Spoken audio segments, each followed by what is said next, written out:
कायनात का साइंसी सस्पेंस। अल्लाह ने जुल्करनैन को हर चीज़ का सबब अता किया। जदीद साइंस की ज़ुबान में एडवांस टेक्नोलॉजी, खलाई जहाज़ और कायनाती सफ़र के वसाइल। वो ज़मीन के किनारों से आगे इंटरस्टीलर और इंटरगैलेक्टिक सफ़र पर निकला।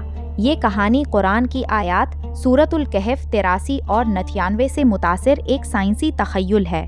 पहला सफ़र, सूरज के डूबने की जगह ब्लैक होल का इवेंट होराइज़न। जुल्करनैन का लश्कर, जो खलाई बेड़ा था, एक अजीम कहकशां के मरकज़ की तरफ बढ़ रहा था। सितारों की रोशनी धीरे धीरे ख़त्म हो रही थी। जहाज़ों के सेंसर्स ने एक ताकतवर ग्रेविटेशनल फील्ड का पता दिया। बादशाह, सामने क्या है? नेविगेटर ने कांपते हुए पूछा।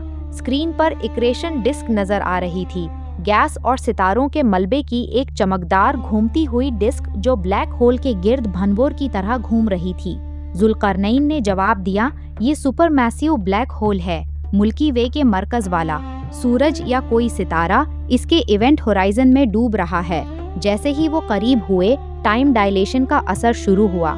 जहाज के बाहर वक्त तेज चल रहा था, अंदर सुस्त। एक सिपाही की चीख गूंजी, मेरा हाथ, ये खींचा जा रहा है। ग्रेविटेशनल टाइडल फोर्स ने जहाज के एक हिस्से को अलग अलग खींचना शुरू कर दिया। स्पेगेटिफिकेशन, रोशनी की आखिरी करने ग्रेविटेशनल लेंसिंग से मोड़ कर गायब हो रही थी। अंधेरा दिलदल की तरह लग रहा था। अवान को काहिनुन हमिया, गरम अंधेरा और सब कुछ निगलने वाला। वहाँ एक कौम मिली जो ताबकारी और सिंगुलैरिटी के करीब रह रही थी। जुल्करनैन ने इंसाफ किया और वापस लौटने की कोशिश की, मगर एक जहाज इवेंट होरिज़न के करीब फंस गया। शायद अब भी वहाँ वक्त के लूप में है।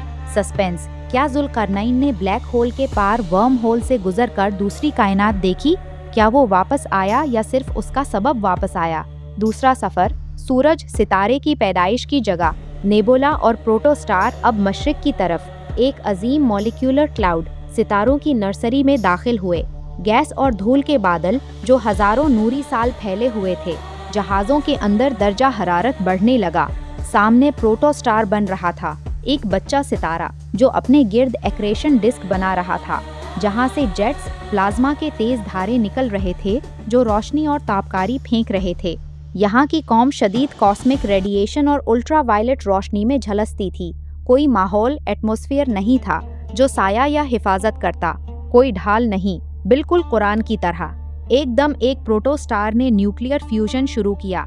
धमाका हुआ, नया सितारा जन्म लिया। लश्कर के कुछ जहाज धूल के तूफान और हेट शॉक व्यूज में गुम हो गए। जुल्करनैन ने देखा कि कायनात अंधेरे से रोशनी कैसे पैदा कर रही है।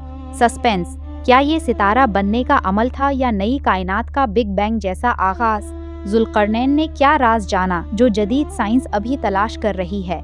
तीसरा सफर, दो पहाड़ों के दरमियान। आसमानी मखलूक याजूज माजूज। आखिर में जुल्करनैन दो अजीम नेबुला या डार्क मीटर के पहाड़ों, कॉस्मिक डिस्ट क्लाउड्स के दरमियान पहुंचा।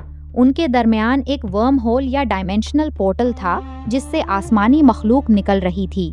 याजूज और माजूज ये एक्स्ट्रास्ट्रियल या इंटर डायमेंशनल बैंग्स थे। उनके जिस्म नानो टेक्नोलॉजी या प्लाज्मा से बने, आंखें सुर्ख लेजर जैसी, और वो डार्क एनर्जी की तरह हर चीज को खा जाते थे। उनकी हरकत स्पीड ऑफ लाइट के करीब थी और वो कहकशाओं के दरमियान सफर करके तबाही मचाते थे। कौम ने इल्तिजा की, ए जुल्करनैन, ये मखलूक हमारी कहकशां को निगल जाएगी।